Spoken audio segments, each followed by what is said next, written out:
Hello students, welcome to my channel Physics Made Easy. I hope you are working very hard. आज हम circular motion का next topic start करेंगे जिसका introduction हमने पिछले lecture में लिया था। उसके अंदर हमने पढ़ा था कि सर्कुलर मोशन में 4 तरह की एक्सेलरेशन होती हैं। हमने ऐसे स्टार्ट किया था, लेकिन एंड में मैंने आपको बताया था एक्सेलरेशन तो एक ही होती है, बाकी उसके कंपोनेंट्स हैं। तो एक एक्सेलरेशन हो गया आपका और उसके 2 कंपोनेंट हो गए, एक अलोंग द टेंजेंट और एक टुवर्ड्स द सेंटर, राइट। तो हमने ये देखा था, अगर एक ऑब्जेक्ट सर्कुलर मोशन एग्जीक्यूट कर रहा है, ऑब्जेक्ट इस सर्कल के ऊपर घूम रहा है, तो बेटा इसकी एक्सेलरेशन मान लो ये है। तो इस एक्सेलरेशन के 2 कंपोनेंट होते हैं, एक AT और एक AC। एक अलोंग द टेंजेंट होता है और एक टुवर्ड्स द सेंटर होता है। जो टुवर्ड्स द सेंटर है उसको हम बोलते हैं सेंट्रीपिटल एक्सेलरेशन, और जो अलोंग द टेंजेंट है उसको हम बोलते हैं टेंजेंशियल एक्सेलरेशन। टेंजेंशियल एक्सेलरेशन के बिना बेटा काम चल जाएगा, राइट। सर्कुलर मोशन उसके बिना भी हो सकता है, लेकिन सेंट्रीपिटल एक्सेलरेशन के बिना काम नहीं चलेगा। बेसिकली हम क्या कहने की कोशिश कर रहे हैं, जब सर्कुलर मोशन होता है तो ऑब्जेक्ट की वेलोसिटी कॉन्टिन्यूसली चेंज हो रही है, राइट। अगर मैं UCM की बात करूं, यानी कि यूनिफॉर्म सर्कुलर मोशन, यानी कि बेटा उसके अंदर स्पीड जो है वो चेंज नहीं हो रही, हर मोमेंट पे स्पीड सेम है, 10 मीटर पर सेकेंड या 5 रेडियन पर सेकेंड। अब आपको स्पीड दोनों पता होनी चाहिए, एंगुलर स्पीड भी और टेंजेंशियल और आपकी लीनियर स्पीड भी, ये दोनों आपको अच्छे से क्लियर होना चाहिए। अब इसका बेटा स्पीड जो है वो कांस्टेंट है, हम यूनिफॉर्म सर्कुलर मोशन को अभी डील कर रहे हैं, तो स्पीड जो है वो कांस्टेंट है, लेकिन क्योंकि वेलोसिटी कॉन्टिन्यूसली चेंज हो रही है तो यानी कि एक्सेलरेशन प्रेजेंट है। एक्सेलरेशन के बिना वेलोसिटी चेंज नहीं हो सकती, right. What is acceleration? Rate of change of velocity with time. तो वेलोसिटी का बेटा कोई भी चेंज होगा तो इसका मतलब एक्सेलरेशन है। तो मैंने बोला था कि एक्सेलरेशन ये है आपकी मेन एक्सेलरेशन। एक ही एक्सेलरेशन होती है बेटा, ये उसके 2 हिस्से हैं, 2 कंपोनेंट हैं, राइट। कुछ लोग इसको बोलते हैं कि 2 एक्सेलरेशन है, एक ये है और एक ये है, और ये नेट एक्सेलरेशन है। बिल्कुल ये सही नहीं है, एक ही एक्सेलरेशन है, उसके 2 कंपोनेंट है, राइट। सो आपको ये ध्यान देना है।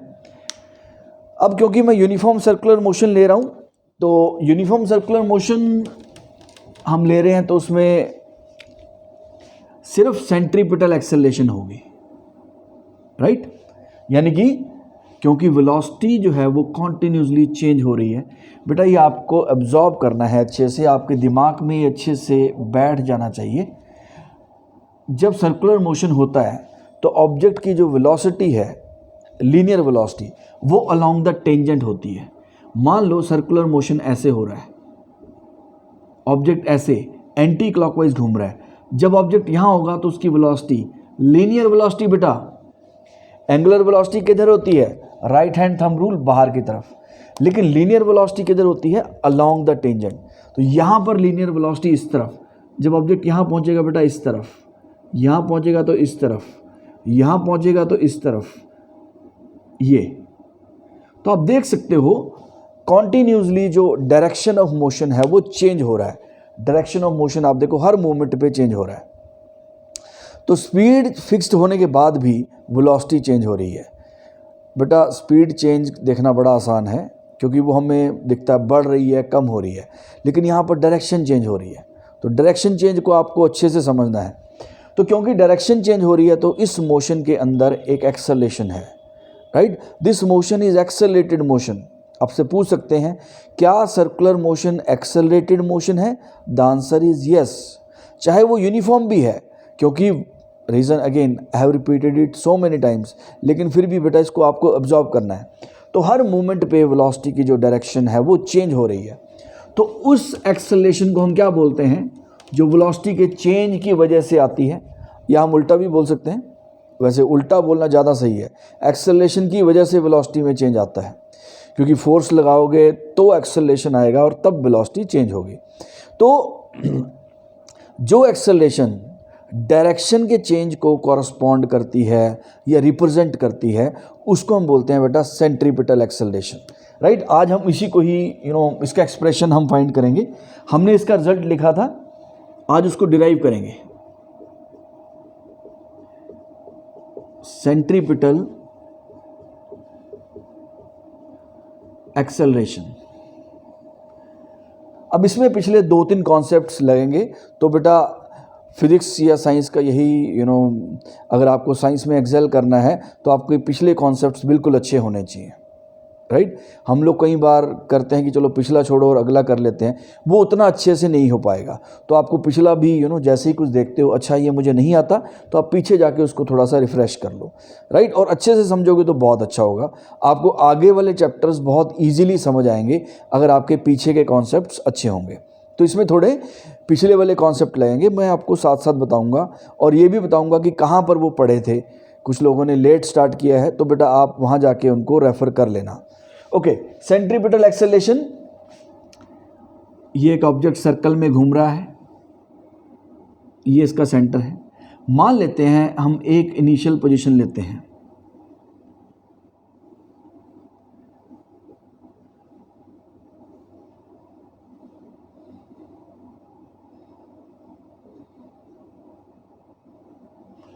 ये v1 वेक्टर है और ये v2 वेक्टर है, राइट। बेटा ये जो मोशन है ये यूनिफॉर्म सर्कुलर मोशन है। अब समझना ध्यान से, यूनिफॉर्म सर्कुलर मोशन मतलब आपके जो ऑब्जेक्ट की स्पीड है वो चेंज नहीं हो रही, स्पीड जो है बेटा वो कांस्टेंट है। सर फिर आपने v1 वेक्टर और v2 वेक्टर क्यों लिखा है? क्योंकि वेलोसिटी तो चेंज हो रही है, क्योंकि डायरेक्शन चेंज हो गई बेटा। यहाँ पर देखो डायरेक्शन इस तरफ है और यहाँ पर डायरेक्शन इस तरफ है। तो जो मेरा कहने का मतलब है v2 वेक्टर का magnitude equals to v1 vector का मैग्नीट्यूड इक्वल्स टू v, दोनों का मैग्नीट्यूड सेम है, राइट। मैग्नीट्यूड चेंज नहीं हुआ। मान लेते हैं ये थीटा एंगल कवर हुआ, ऑब्जेक्ट यहाँ से A से चला और B पे पहुँच गया, और कितना एंगल कवर हुआ? थीटा। बेटा ये थीटा जो है वो बहुत स्मॉल एंगल लिया गया है, ये दिखाने में बड़ा है क्योंकि हमने इसको जूम कर दिया है ताकि आपको अच्छे से समझ आए। अदरवाइज ये A and B points they are very close to each other, बहुत पास पास हैं। अब मुझे क्या निकालना है बेटा? Centripetal acceleration. आप याद करो एक्सेलरेशन का क्या फॉर्मूला होता था? एक्सेलरेशन होता है बेटा change in velocity upon time taken. अब यहां पे यानी कि v2 vector minus v1 vector का मैग्नीट्यूड अपॉन टाइम टेकन, ये हमारी एक्सेलरेशन हो गई। v2 vector minus v1 vector upon time taken. बेटा 1D में हम सीधा v2 माइनस v1 कर लेते थे क्योंकि वहाँ पर एक ही डायरेक्शन स्ट्रेट लाइन के अलॉन्ग सब कुछ हो रहा था, तो वहाँ पे एरो नहीं लगा के भी काम चल जाता था। लेकिन ये 2D मोशन है, एक्स कोऑर्डिनेट भी चेंज हो रहा है और वाई कोऑर्डिनेट भी, देखो मुड़ भी रहा है ना ऑब्जेक्ट, ये स्ट्रेट लाइन के अलॉन्ग नहीं है। अगर ऑब्जेक्ट नहीं मुड़ता तो मोशन स्ट्रेट लाइन के अलॉन्ग होता। अब बेटा ऑब्जेक्ट यहाँ से गया A से B तक, एज आई टोल्ड यू ये पॉइंट्स जो हैं बहुत पास पास हैं, याद रखना है। मैं लिख देता हूँ इसको, theta is approaching to zero, theta is approaching to zero. तो आप इसको इमेजिन कर लो कि ये पॉइंट बहुत पास पास आने वाले हैं। बेटा अगर ये अप्रोचिंग टू ज़ीरो आपको नहीं समझ आता है तो आपको लिमिट्स वाला लेक्चर देखना चाहिए, राइट। तो लिमिट से आपको बेटा that lecture might change your life, क्योंकि ये बहुत इंपॉर्टेंट कॉन्सेप्ट होता है, लिमिट्स एंड कैलकुलस। वो लेक्चर आपको बिल्कुल देखना चाहिए, बिल्कुल फ्री माइंड के साथ, क्योंकि calculus was the one of the biggest invention of Newton, उन्होंने ही बनाया था बेटा वो भी। उससे आप कोई भी क्वेश्चन सॉल्व कर सकते हो कैलकुलस से। चलो तो थीटा अप्रोचेस टू ज़ीरो याद रखना है। ओके, अब बेटा v2 vector minus v1 vector, मैं आपको थोड़ा सा रिकैप देता हूँ। a vector plus b vector, इसका मैग्नीट्यूड क्या होता है बेटा? Under the root a square plus b square plus 2ab cos theta, ये होता है। a vector plus b vector का magnitude equals to under the a square plus b square plus 2ab cos theta. बेटा अगर यहाँ minus आ जाए तो यहाँ पर माइनस होता है। a vector minus b vector का magnitude equals to under the root A square, ये ए क्या है, ए वेक्टर का मैग्नीट्यूड, बी क्या है, बी वेक्टर का मैग्नीट्यूड, मैग्नीट्यूड मतलब amount, minus 2ab cos theta. अब यही वेक्टर, यही हम रिलेशन यहाँ पे यूज़ करने वाले हैं, v2 vector minus v1 vector. अब बेटा v2 वेक्टर और v1 वेक्टर के बीच में हमें एंगल देखना है। अब मैंने आपको बताया कि जो वेलोसिटी होती है वो अलोंग द टेंजेंट होती है। सर्कुलर मोशन में वेलोसिटी अलोंग द टेंजेंट होती है। जब ऑब्जेक्ट यहाँ पर है तो इस तरफ वेलोसिटी है, जब ऑब्जेक्ट यहाँ है तो वेलोसिटी यहाँ पे है। अब बेटा ये एंगल थीटा है, मुझे चाहिए v2 vector and v1 vector के बीच का angle, v2 vector and v1 vector के बीच का एंगल। अभी हम इसको निकाल के देखते हैं।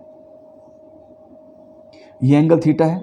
अब ये लाइन इसके परपेंडिकुलर है, यानी कि ये एंगल 90, और ये लाइन जो है वो इसके परपेंडिकुलर है, राइट बेटा। हमें चाहिए ये वाला एंगल, ये लेट अस सी ये एंगल कितना होगा, ये एंगल 90, ये एंगल 90, क्योंकि ये 90 है, लीनियर पेयर हो गया बेटा, 90 90, ये थीटा है, ये क्वाड्रिलेटरल बन गया आपका, इसको मान लेते हैं O। अब ये बेटा O है, ये A है, ये B है, मान लो इसको C, OABC, ये क्वाड्रिलेटरल जो बना है 90 और 90 180, क्वाड्रिलेटरल के सारे एंगल्स का सम कितना होता है बेटा 360 डिग्री। तो ये तो 180 तो हो ही गया, यानी कि अगर ये थीटा है तो ये कितना होना चाहिए 90 माइनस थीटा, तो इसका मतलब ये हो गया आपका थीटा। तो यानी कि बेटा v1 वेक्टर, यानी कि ये डायरेक्शन v1 वेक्टर और v2 वेक्टर में एंगल कितना हो गया, थीटा एंगल हो गया। बाकी ये थ्योरम भी होती है बेटा, दो लाइंस के बीच में जो एंगल होता है उनके नॉर्मल्स के बीच में भी सेम एंगल होता है। दो लाइन के बीच में जो एंगल है उनके नॉर्मल जो होंगे, यानी कि उनके परपेंडिकुलर, उनके बीच में भी सेम एंगल होगा। ओके, सो हमने ये प्रूव कर दिया कि v2 वेक्टर और v1 वेक्टर उनके बीच में एंगल कितना है, थीटा। अब let us see v2 vector minus v1 vector का मैग्नीट्यूड कितना हो गया बेटा, under the root v2 square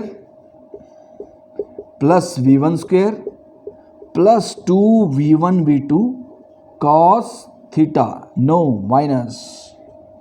अब बेटा देखो v2 vector equals to v1 vector का मैग्नीट्यूड इक्वल्स टू v, यानी कि ये सारे v हैं, तो आप इसमें पुट कर दो बेटा, क्या आएगा, under the root v square plus v square minus 2v square cos theta.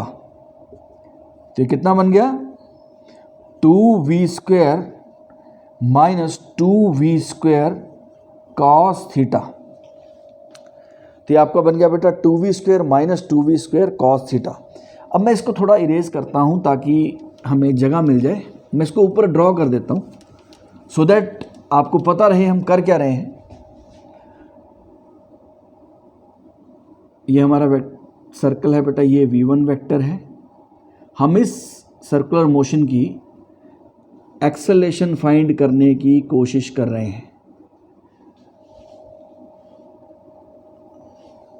बेटा जिन्होंने ये सब चीज़ें निकाली उन्होंने भी पहले कोशिश की, उसके बाद उसका रिजल्ट आया, ठीक है। तो कोशिश करने से सब हो जाता है, बस एफर्ट लगाना है। ये आ गया बेटा, इसको हम एक स्टेप यहाँ पे भी लगा लेते हैं। तो 2v स्क्वायर कॉमन आ गया आपके पास, क्या बच गया 1 minus cos theta, 2v square common 1 minus cos theta.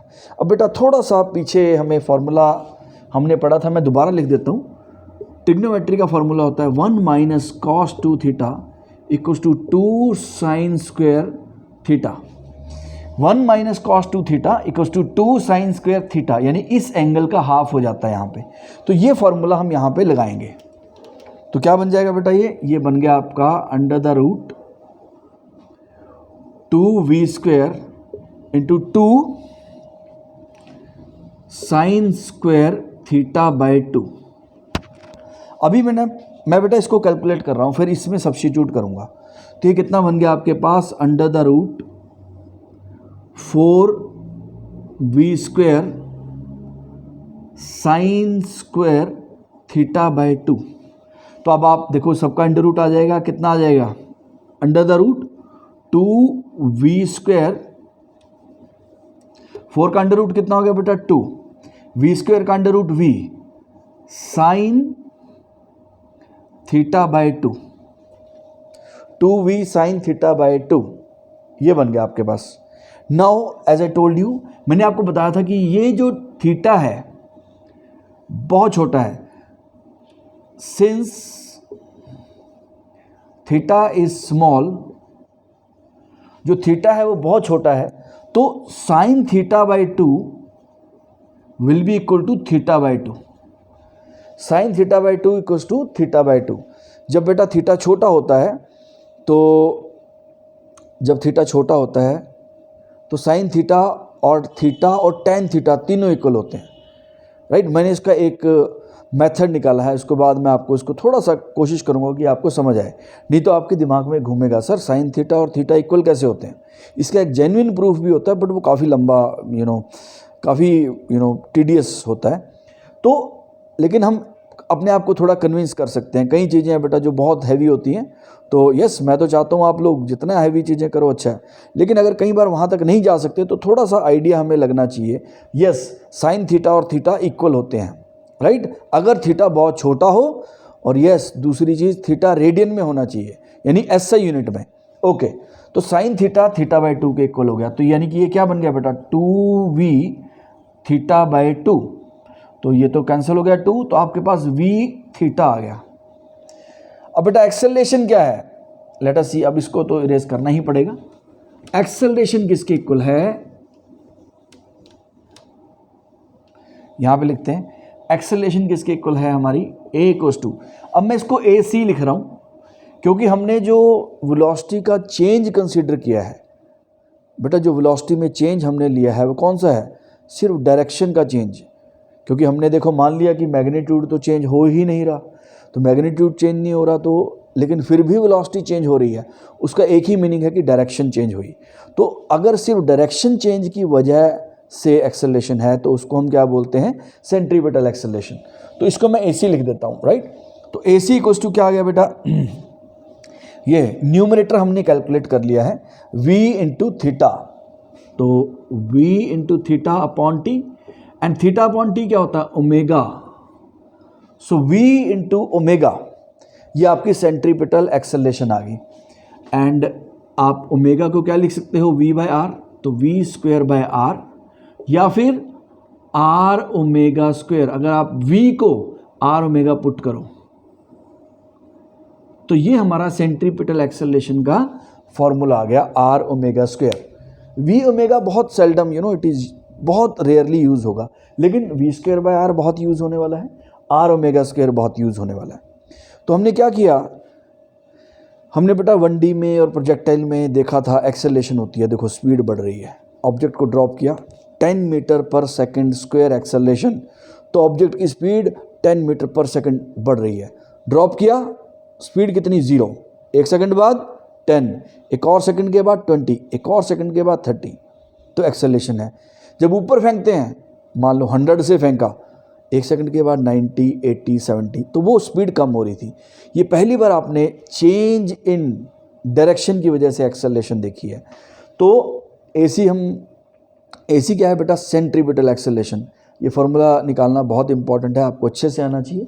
आप इसमें देखो बेटा ट्रिग्नोमेट्री लगी और एक अजम्पशन लगी, ये देखो मैथ्स, कि अगर थीटा स्मॉल हो तो साइन थीटा और थीटा इक्वल होते हैं। और बेटा AC का फॉर्मूला आ गया आपके पास, v square by R equals to r omega square, right. तो ये आपका सेंट्रीपिटल एक्सेलरेशन का रिजल्ट आ गया। अब हम इसको एक दो चीज़ें और इसकी स्टडी करते हैं। सेंट्रीपिटल एक्सेलरेशन की डायरेक्शन,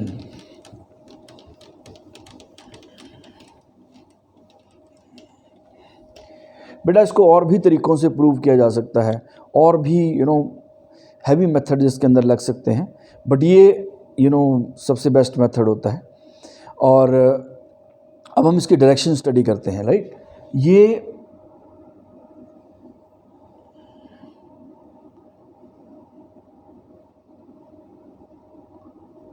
बेटा सेंट्रीपिटल एक्सेलरेशन की डायरेक्शन टुवर्ड्स द सेंटर होगी। सर क्यों, वेलोसिटी के साथ 90 के एंगल पे होगी, बिकॉज अगर ये वेलोसिटी के साथ 90 के एंगल पे नहीं होती तो एक्सेलरेशन का एक कंपोनेंट वेलोसिटी की तरफ आ जाएगा। सुनना बेटा ध्यान से,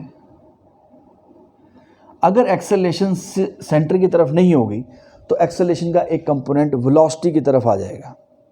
अब वेलोसिटी की तरफ अगर कंपोनेंट आ गया तो वेलोसिटी तो बढ़ जाएगी या कम हो जाएगी, क्योंकि वेलोसिटी को कोई असिस्ट कर रहा है, ये वेलोसिटी को असिस्ट नहीं कर रहा, राइट, ये सिर्फ उसकी डायरेक्शन चेंज कर रहा है। ये मैंने आपको सर्कुलर मोशन की स्टार्टिंग में भी समझाया था कि जो फोर्स लगती है, हमने स्टार्टिंग में काफ़ी डिस्कशन किया था, आपको वो देखना चाहिए, that will make you think. तो यहाँ पर बेटा जो एक्सेलरेशन ऑफ सेंट्रीपिटल एक्सेलरेशन वो टुवर्ड्स द सेंटर होती है।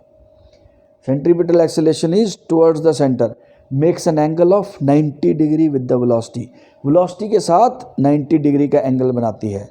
अगर ऐसा नहीं होता तो वेलोसिटी या बढ़ती या फिर कम होती। तो सर अगर एक्सेलरेशन सेंटर की तरफ नहीं है तो बेटा अगर सर्कुलर मोशन हो रहा है और आपको बताया गया भाई एक्सेलरेशन सेंटर की तरफ नहीं है, तो उसका मतलब है नॉन यूनिफॉर्म एक्सेलरेटेड मोशन है, मतलब नॉन यूनिफॉर्म सर्कुलर मोशन है, क्योंकि उसका एक कंपोनेंट वेलोसिटी की तरफ हो जाएगा या उसके ऑपोजिट भी हो सकता है। तो उस केस में वेलोसिटी बढ़ेगी या फिर कम भी होगी।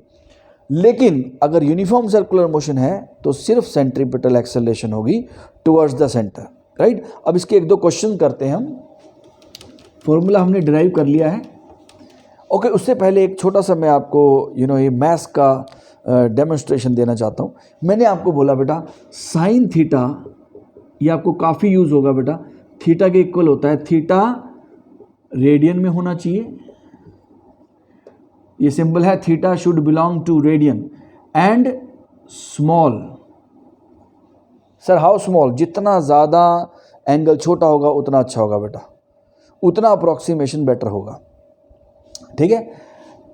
तो इसको ऐसे लिखा जाता है, sine theta tends to theta if theta equals to theta approaches zero. Sine theta की जगह थीटा आप रिप्लेस कर सकते हो, थीटा जीरो को अप्रोच करना चाहिए एंड थीटा रेडियन में होना चाहिए। बेटा आपको यहीं दिखाई दे जाएगा 0 degree, 30 degree, 45 degree, 60 degree, 90 degree.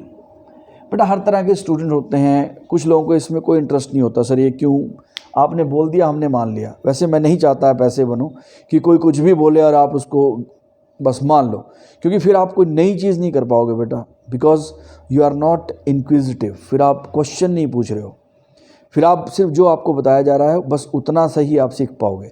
But science के अंदर बेटा बहुत ज़्यादा स्कोप होता है। जब न्यूटन ने लॉज दिए थे, न्यूटन की फिजिक्स थी, तो किसी ने नहीं सोचा था कि उनके भी एरर्स आएंगे। तो आप क्लास 11th में उनके एरर्स भी पढ़ोगे बेटा, जो उन्होंने उस वक़्त जो निकाला उसको इम्प्रूव किया गया, राइट। उनके पास तो इतने इक्विपमेंट्स नहीं थे, पर फिर भी उन्होंने काफ़ी कुछ रादर बहुत कुछ निकाला, लेकिन उनको भी इम्प्रूव किया गया। फिर उसके बाद जो साइंटिस्ट आए बेटा, उनके भी एरर निकाले गए और उनको भी इम्प्रूव किया गया, राइट। तो सोचना बहुत ज़रूरी है, राइट। सो आप मान भी सकते हो सर साइन थीटा थीटा के इक्वल है, अगर थीटा स्मॉल है, हमें समझ आ गया। बट मैं आपको शो करना चाहता हूँ कि कैसे ऐसा होता है। अच्छा, मैंने बोला एंगल जो है वो रेडियन में होना चाहिए, राइट। तो साइन थीटा हम इसको रेडियन में कन्वर्ट करते हैं, 0, π/6, π/4, π/3, π/2। अब यहाँ पर वैल्यू क्या होती है, 1 √3/2, 1/√2, 1/2 एंड दिस इज 0। ये वैल्यूज होती हैं बेटा। अब आप देखो, अगर एंगल π/2 है, पाई को मैं 3 लेता हूँ, अप्रॉक्सीमेटली 3.14 होता है, 3 मान लो, तो एंगल यहाँ पे कितना है बेटा, 1.5, और साइन थीटा की वैल्यू कितनी है, 1। देखो 1.5 एंगल है रेडियन में, 90 डिग्री या फिर 1.5 रेडियन, तो 1.5 और 1, ओके। ये π/3, ये अप्रॉक्सीमेटली 1 हो गया। तो एंगल अगर 1 है तो वैल्यू कितनी है बेटा, ये 0.8 समथिंग आएगा। देखो 1 एंड 0.8, साइन थीटा और थीटा पास आ रहे हैं, देखो साइन π/3 एंड ये हमारा 0.8 है। देखो पास पास आ गया ना, π/3 कितना हो गया 1 और ये अप्रॉक्सीमेटली 0.8 है। यस गैप है, लेकिन अगर आप यहाँ पे जाओ π/4 ये आएगा 0.75 एंड ये 0.7 समथिंग आएगा। तो ये देखो और पास हो गए एंगल, और ये यहाँ पे देखो 3/6 0.5 और ये क्या है 0.5। नहीं सर वो तो आपने अप्रॉक्सीमेट किया था, 3 को लिया था। यस बिल्कुल मैंने किया है, यानी कि ये वैल्यू भी एग्जैक्ट 0.5 नहीं है। 0.5 कितनी हो जाएगी 3.14/6। सो 0.5 से थोड़ी सी ये वैल्यू ज़्यादा होने वाली है। लेकिन देखो ये कितने पास पास आ गए हैं, तो एंगल जैसे जैसे कम होगा, जैसे जैसे एंगल कम होता रहेगा ये वैल्यू और पास आती रहेगी। इसीलिए हम लिखते हैं साइन थीटा और थीटा जो है वो इक्वल होते हैं अगर थीटा बहुत छोटा हो और एंगल रेडियन में हो, तभी थीटा और साइन थीटा इक्वल होंगे बेटा। आप ये नहीं बोल सकते sine 30 degree equals to 30, no, radian में होना चाहिए बेटा, ठीक है। Okay, so this was my little demonstration. मैंने कोशिश की आपको, मुझे इससे कन्विंस हुआ था जब मैं स्टूडेंट था, मुझे बताया गया तो मैंने अपनी तरफ से सोचा, पूछा भी कि सर ये प्रूफ, यस ऑफ कोर्स उसका प्रूफ तो 11th-12th में पढ़ाना काफ़ी मुश्किल होता है, पढ़ाया भी जा सकता है ऐसी बात नहीं, लेकिन काफ़ी अच्छा फिर आपको मेहनत करना पड़ेगा। लेकिन मैंने कहा कोई सिंपल मेथड जिससे मेरे को लग जाए कि अच्छा ऐसा होने वाला है, तो ये मैंने यहाँ से खुद को ये कन्विंस करवाया था। ये तो मुझे बड़ी खुशी मिली कि मैंने कुछ किया। तो ये आपका बेटा डेमोन्स्ट्रेशन साइन थीटा और थीटा इक्वल होते हैं। ये फॉर्मल प्रूफ नहीं है, इससे आप फॉर्मल प्रूफ नहीं मानना है। ओके, तो सेंट्रीपिटल एक्सेलरेशन का हमने फॉर्मूला निकाल लिया बेटा v²/r। अब इसके एक दो क्वेश्चन कर लेते हैं ताकि आपको समझ आ जाए। Okay, a particle is executing a circular motion. A particle is executing a circular motion with a velocity 4 meter per second. A particle is executing a circular motion with a velocity of 4 meter per second on a circle of radius 1 meter. Find the centripetal acceleration and frequency. अच्छा, इन्होंने दो चीज़ें पूछ ली हैं, late us सी। क्या बोल रहे हैं, पार्टिकल है, सर्कुलर मोशन एग्जीक्यूट कर रहा है और इसकी स्पीड दे रखी है बेटा 4 मीटर पर सेकेंड और रेडियस दिया हुआ है 1 मीटर। पहले हम निकालते हैं सेंट्रीपिटल एक्सेलरेशन। AC का फॉर्मूला कितना है बेटा v²/r। ओके, v कितना दिया हुआ 4 का स्क्वायर अपॉन r बेटा 1, यानी कि 16 मीटर पर सेकेंड स्क्वायर। तो ये सेंट्रीपिटल एक्सेलरेशन आ गई। ओके, दूसरा इन्होंने पूछा है f। अच्छा, f कैसे निकलेगा? f बेटा आप टाइम पीरियड से निकाल सकते हो, राइट। अब f क्या होता है बेटा, f होता है one by time period. Sir time period तो नहीं दिया गया। ओके, टाइम पीरियड किसके इक्वल होता है, time taken to complete 1 revolution. कैसे निकालेंगे आप, ये देखो एक चक्कर लगाने में कितना डिस्टेंस ट्रेवल हुआ सर 2πr और स्पीड कितनी दी हुई है बेटा 4, राइट। 4 दे रखी है तो 2πr/v। सो टाइम पीरियड कितना आ गया बेटा 2πr1 है अपॉन 4, यानी कि π/2 सेकेंड। तो फ्रीक्वेंसी कितनी आ गई आपके पास 2/π हर्ट्ज। ये आपके सर्कुलर मोशन की फ्रीक्वेंसी आ गई, राइट। तो सेंट्रीपिटल एक्सेलरेशन v²/r से निकल गया। किस तरफ होगी direction sir, towards the centre. अब देखो एक चीज़ और आपको समझाता हूँ। बहुत सारे लोगों को लगता है सर यूनिफॉर्म सर्कुलर मोशन एक यूनिफॉर्मली एक्सेलरेटेड मोशन होता है। बेटा गहरी बात है, समझना ध्यान से। यूनिफॉर्म सर्कुलर मोशन सर जो है वो यूनिफॉर्मली एक्सेलरेटेड मोशन होता है, बट दिस इज़ रॉन्ग। क्योंकि यूनिफॉर्मली एक्सेलरेटेड का मोशन, एक्सेलरेटेड अगर मोशन है तो उसका मतलब है बेटा एक्सेलरेशन जो है वो कांस्टेंट रहनी चाहिए। सर यहाँ पर भी तो कांस्टेंट रह रही है, देखो v²/r निकाला 16 मीटर पर second square.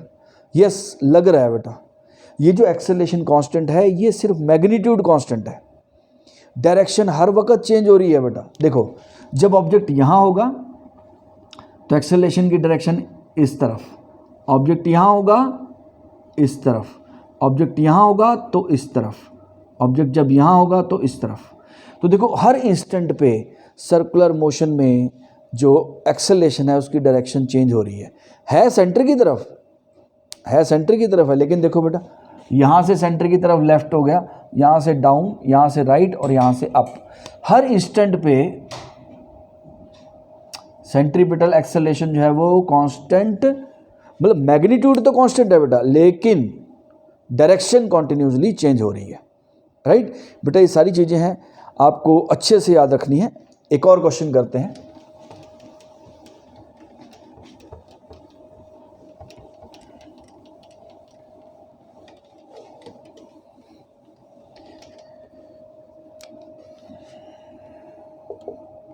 A particle is executing a circular motion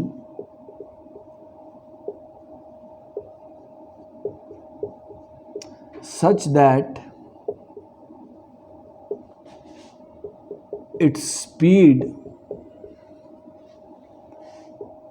is given by,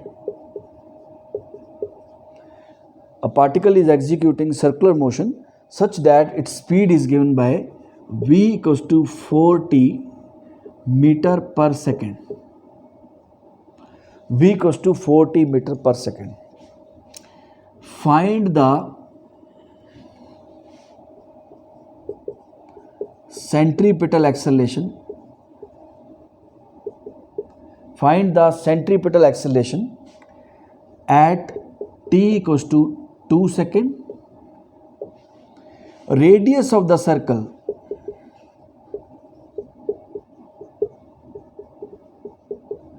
radius of the circle is 1 metre. अब बेटा थोड़ा ध्यान से समझो, सेंट्रीपिटल एक्सेलरेशन का फॉर्मूला v²/r। अब v इन्होंने बोला है बेटा, ये स्पीड दे रखी है, ये v स्पीड होता है या वेलोसिटी का मैग्नीट्यूड, राइट। तो v = 4t, तो इन्होंने पूछा है t = 2 सेकंड पे, तो हम इसमें t = 2 पुट कर देंगे, तो 8 का स्क्वायर, ये अपॉन रेडियस 1 है, तो 64 मीटर पर सेकेंड स्क्वायर। ये पार्टिकल की सेंट्रीपिटल एक्सेलरेशन हो गई, right. Object circular motion execute कर रहा है और यहाँ पर जो सेंट्रीपिटल एक्सेलरेशन हो गई वो 64 होगी। सर ये मोशन कौन सा है, क्या हम बता सकते हैं किस टाइप का सर्कुलर मोशन है? यस, आप देखो स्पीड जो है वो टाइम के साथ चेंज हो रही है, तो यानी कि स्पीड वेरी करेगी, तो बेटा सुनो ध्यान से, स्पीड वेरी करेगी तो इसका मतलब ये कौन सा मोशन हो गया? Non uniform circular motion. तो बेटा अगर आप dv/dt करो, ये आपका आ जाएगा 4, तो ये जो dv/dt है बेटा ये 80 है, टेंजेंशियल एक्सेलरेशन। ये 4 मीटर पर सेकेंड स्क्वायर जो आया है, यूनिट भी लिख लेते हैं, 4 मीटर पर सेकेंड स्क्वायर जो आया है ये टेंजेंशियल एक्सेलरेशन है बेटा।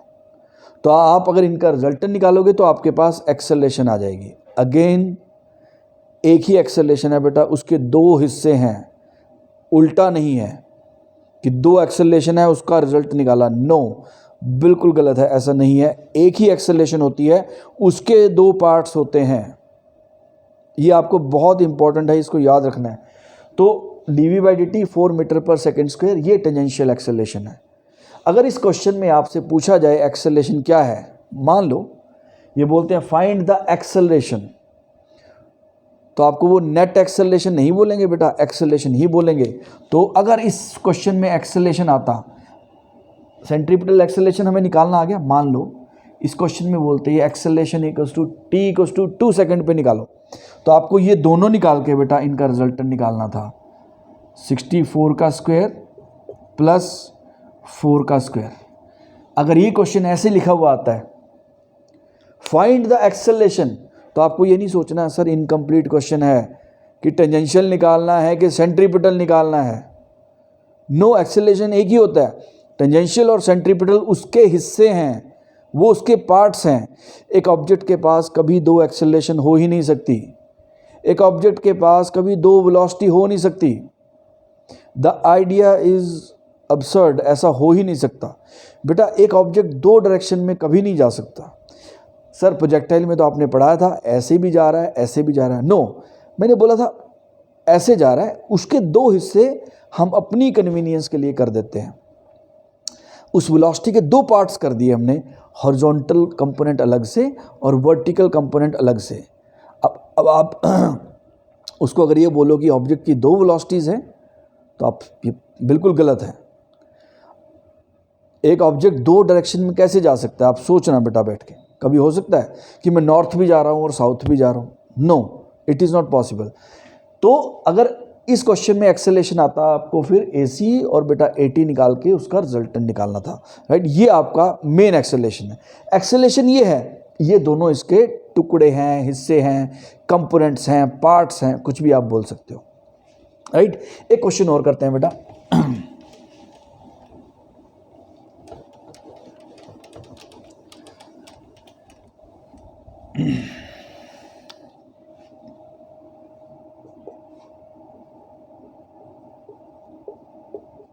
Angular velocity of a particle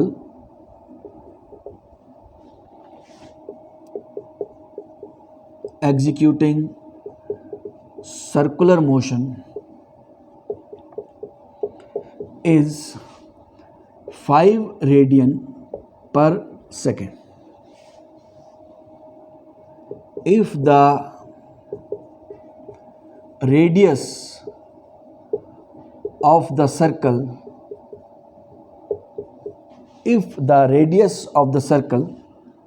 is 2 meter, find the centripetal acceleration.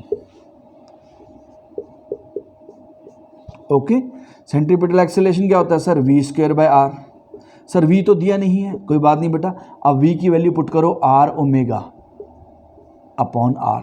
तो एक और फॉर्मूला आ गया, मैंने आपको पहले भी लिखवाया था, r ओमेगा स्क्वायर। तो एक्सेलरेशन क्या आ गई बेटा? r omega square. तो AC equals to r omega square. Put कर दो बेटा वैल्यू। r कितना है? 2 metre, omega 5 radian per second, तो 50 मीटर पर सेकेंड स्क्वायर। तो ये आपकी सेंट्रीपिटल एक्सेलरेशन आ गई है। This is the centripetal acceleration of the particle. Circular motion centripetal acceleration के बिना नहीं हो सकता, टेंजेंशियल के बिना हो सकता है बेटा, एंगुलर एक्सेलरेशन के बिना भी हो सकता है। अगर ओमेगा चेंज नहीं हुआ तो बेटा कोई बात नहीं, सर्कल में तो घूम रहा है ऑब्जेक्ट, राइट। ओमेगा चेंज होगा तो यानी अल्फा भी है और AT भी है। स्पीड चेंज होना ज़रूरी नहीं है, तो लेकिन डायरेक्शन चेंज होना तो ज़रूरी है सर्कुलर मोशन के लिए। तो सर्कुलर मोशन के लिए कौन सी एक्सेलरेशन रिस्पॉन्सिबल है? Centripetal acceleration, right. Okay,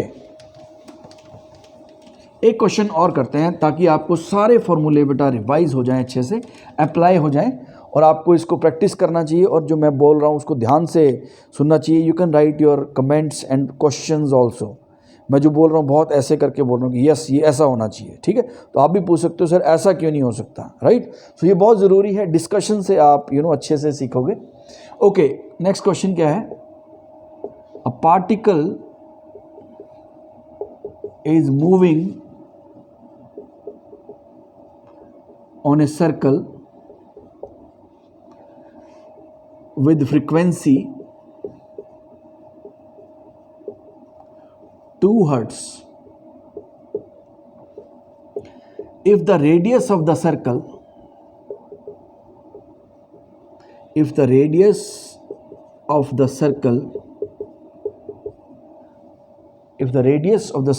is 2 meter, find AC.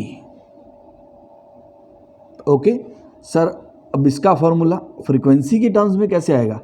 AC क्या होता है बेटा, r omega square, and omega क्या होता है, हमने पढ़ा है, आप पहला लेक्चर देखो सर्कुलर मोशन का, प्लेलिस्ट में है, 2 pi F, so R equals to 2 pi F का होल स्क्वायर, तो R into 4 pi square F square.